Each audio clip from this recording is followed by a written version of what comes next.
একটি ভ্রান্ত ধারণার উপর ছাত্র সমাজকে ব্যবহার করতে সক্ষম হয়েছে স্বাধীনতা বিরোধী চক্র। জ্বালাও পোড়াও আন্দোলনের হোতা বিএনপি,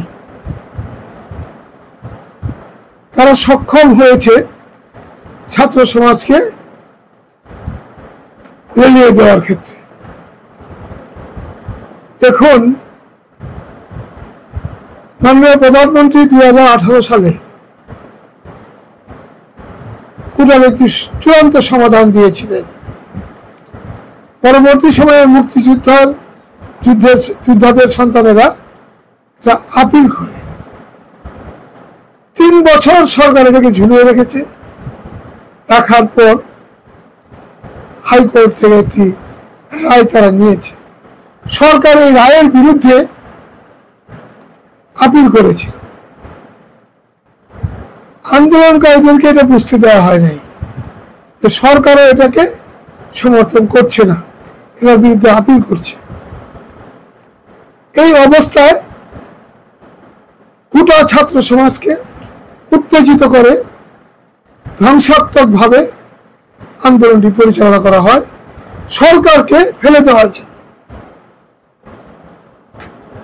এই কোটা আন্দোলনের যারা করেছে, নেতৃত্ব দিয়েছে, তাদের অধিকাংশরাই বলেছে আমরা সরকারের বিরুদ্ধে আন্দোলন করি নাই, আমরা কোটার পক্ষে আন্দোলন করেছি।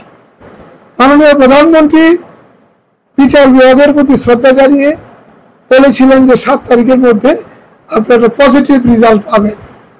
কিন্তু আন্দোলনে ঢুকে যাওয়া বিএনপি জামাত শিবির চক্র ছাত্রদেরকে এটা বুঝতে পারেনি, ছাত্রদেরকে ব্যবহার করেছে, আগুন জ্বালিয়েছে, রূপহর্ষক ঘটনা ঘটিয়েছে, পুলিশ ব্যবস্থা নিয়েছে। তার মধ্যে অনেকেই নিহত হয়েছেন, অনেকেই আহত হয়েছেন, অনেকেই বিভিন্নভাবে মৃত্যুর সম্মুখীন হয়েছে। শুধু ছাত্ররা মারা যায়নি, পুলিশও মারা গিয়েছে, পথযাত্রীরা মারা গিয়েছে, ব্যাপক ক্ষতি সাধন হয়েছে। আমাদের স্বপ্নের অনেক কিছুই ভেঙে চুরে চুরমার করে দেওয়া হয়েছে। আমাদের উন্নয়নের স্মারক হিসেবে চিহ্নিত সমস্ত কিছুকে ধ্বংসের দিকে ঠেলে দেওয়া হয়েছে। এটি আমাদের দেশের জন্য, আমাদের রাষ্ট্রের জন্য, আমাদের পৃথিবীতে জেগে ওঠার ক্ষেত্রে এটি প্রচন্ডতর আঘাত বাঙালি জাতির উপর এসেছে। এই আঘাতের ক্ষত চিহ্ন আমাদেরকে অনেক দিন বয়ে চলতে হবে। আমরা আশা করব জনগণ ঐক্যবদ্ধভাবে এই সন্ত্রাসীদের বিরুদ্ধে, এই স্বাধীনতা বিরোধী চক্রের বিরুদ্ধে, জ্বালাও পোড়াও আন্দোলনকারী বিএনপির বিরুদ্ধে জনগণ জাগ্রত হবে এবং লন্ডন থেকে পরিচালিত এই ব্যবস্থাকে ধ্বংস করে দেবে। আমাদের দলের এমপি নেতারা বেশিরভাগই সক্রিয় ছিল।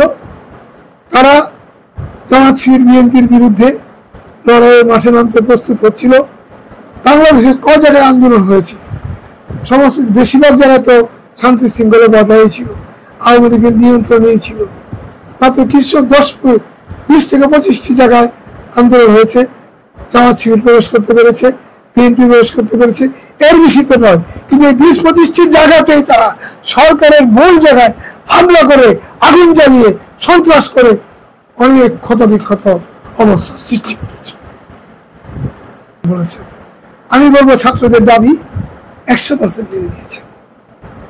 93 বাকি যেটা আছে ছাত্ররা এটা বিরোধিতা করে নাই, এটা দেওয়া যাবে এই কথা, দেওয়া যাবে না এই কথা বলে নাই। সুতরাং ছাত্রদের দাবি 100% পূরণ হয়েছে। ওই যে জামাত শিবির বিএনপি ছাত্রদের পিছিয়ে লেগে আছে, ছাত্র নেতৃত্ব নতুন একটি সংগঠনের কথা শুনেছেন, এটা আমরা শুনি নাই। তারা নিশ্চয়ই কোনো অপশক্তির উদ্ভাবনের মাধ্যমে এই আন্দোলনটাকে পরিচালনা করার চেষ্টা করছে। আপনার এই অপশক্তি বাংলাদেশের অস্তিত্বের জন্য হুমকি স্বরূপ। এই অপশক্তি আমাদের দেশকে ধ্বংসের দিকে ঠেলে দেওয়ার জন্য চেষ্টা করছে। আমি মনে করি সাধারণ ছাত্রদের সাথে এই অপশক্তির কোনো সম্পর্ক নেই। সাধারণ ছাত্ররা বর্তমান আন্দোলন থেকে মুখ ফিরিয়ে নিয়েছে। জনগণ তাদেরকে সমর্থন দিচ্ছে, দল তাকে সমর্থন দিচ্ছে, প্রধানমন্ত্রী তাদেরকে সমর্থন দিচ্ছে। ময়মনসিংহ জেলা আওয়ামী লীগ আমরা আন্দোলনে ছিলাম, আন্দোলনে ওই শক্তির বিরুদ্ধে রাজপথে ছিলাম। আমাদের ময়মনসিংহের প্রশাসন, জেলা প্রশাসন, পুলিশ প্রশাসন অত্যন্ত কৌশলগতভাবে ময়মনসিংহে একটা শান্তিপূর্ণ অবস্থান বজায় রেখেছে। কিন্তু দুইটি জায়গায় ৭১ পরাজিত শত্রুরা পুলিশের উপর হামলা চালিয়েছে, গৌরীপুরের পুলিশের হামলা চালিয়েছে, আহত করেছে। তখন পুলিশ বাধ্য হয়ে গুলি ছুড়েছে। ফুলপুরে পিডিআর গাড়িতে হামলা করেছে, আহত করেছে। তারপর তারা নিজেদের জীবন রক্ষার জন্য গুলি চালাতে বাধ্য হয়েছে। সেইখানে সাধারণ ছাত্রদের উপস্থিতি ছিল না।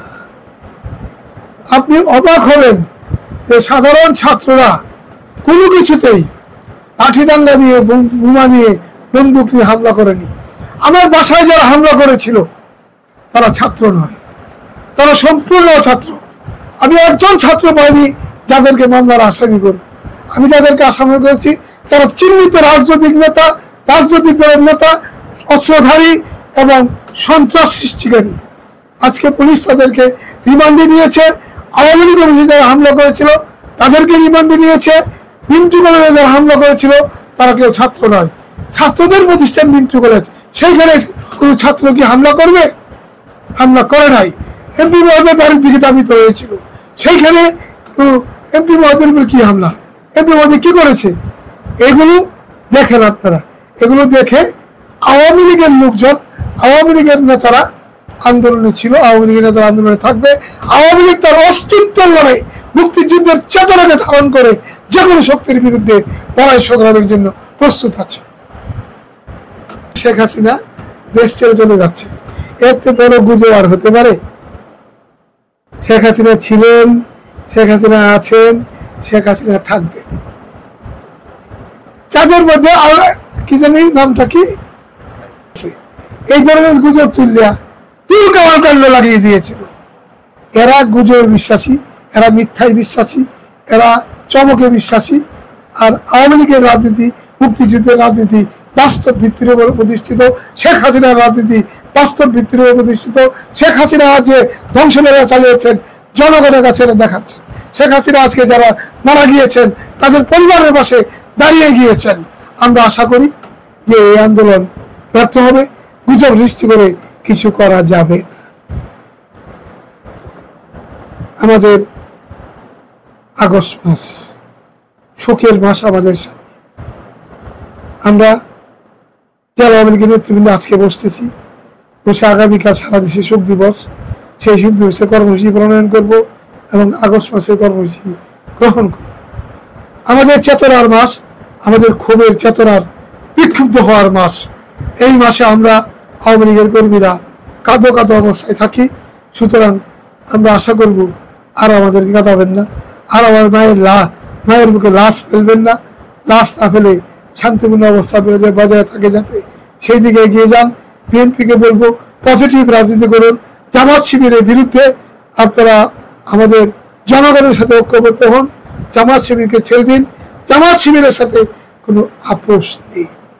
বিএনপি যদি জনগণের কল্যাণে রাজনীতি করে তাহলে আসুক না, জনগণের কল্যাণে মিটিং করুক, মিছিল করুক। আমরা তো বাধা দেই নাই, দিব না।